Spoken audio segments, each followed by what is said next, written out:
inside that box as a sort of public training. Other things that happened after the Reformation, that's when they expanded the church. That's also when they they gradually added the big windows. I guess by the late 1500s, early 1600s, glass had become more available, more common to use, and they also started to read during the services, so you had to see better. And all of the decorations also, apart from the ruins and all those things, they are from after the Reformation. This chandelier, for example, this is from 1664.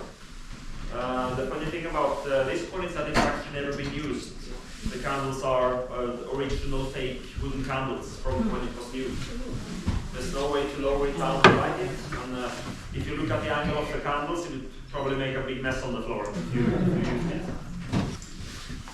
All of the paintings inside, they have been given as gifts to the church by local people, probably as a way to show off a bit. For example, on this picture on the bottom here, you have a Jesus and bicycles in the back, while the man in front is actually the one who bought the paintings. It's a self-portrait.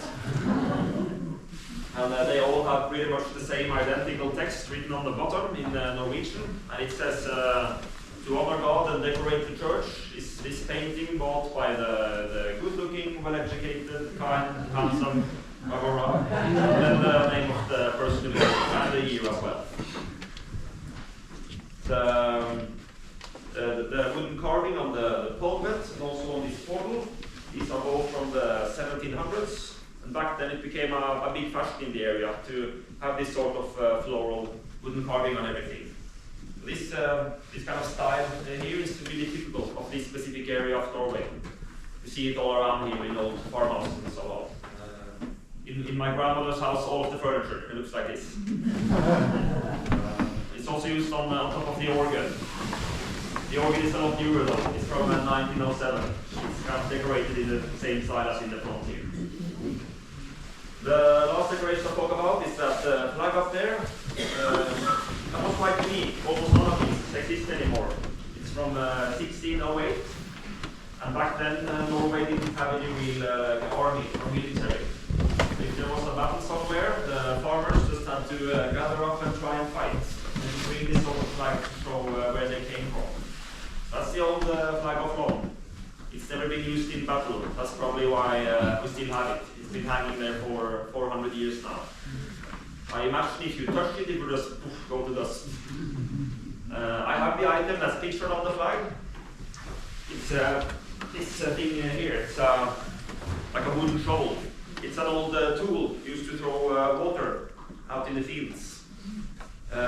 This is actually the driest area in the whole country. Most summers we get less than 10 days of rain. So to get any crops, you have to water the fields artificially.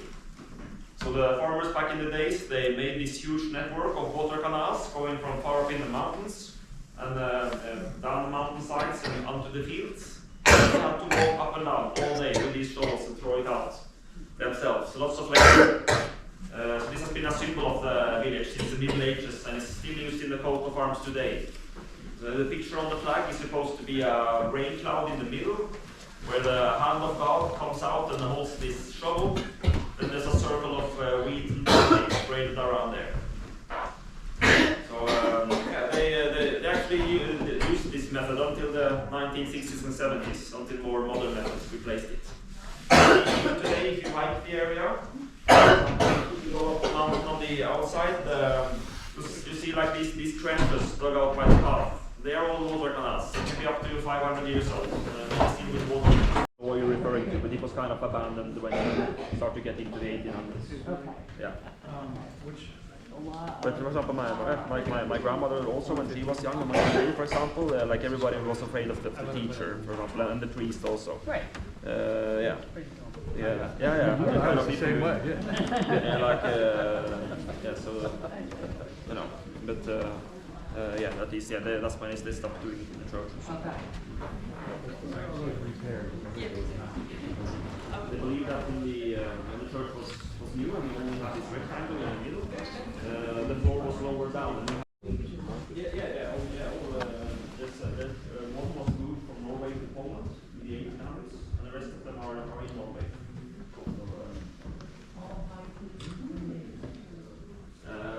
You know, it's when it was new, it was Catholic, built after Christianity came to Norway.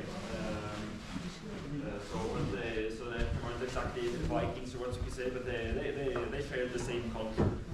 The thing is, in Norwegian, the Viking is kind of also a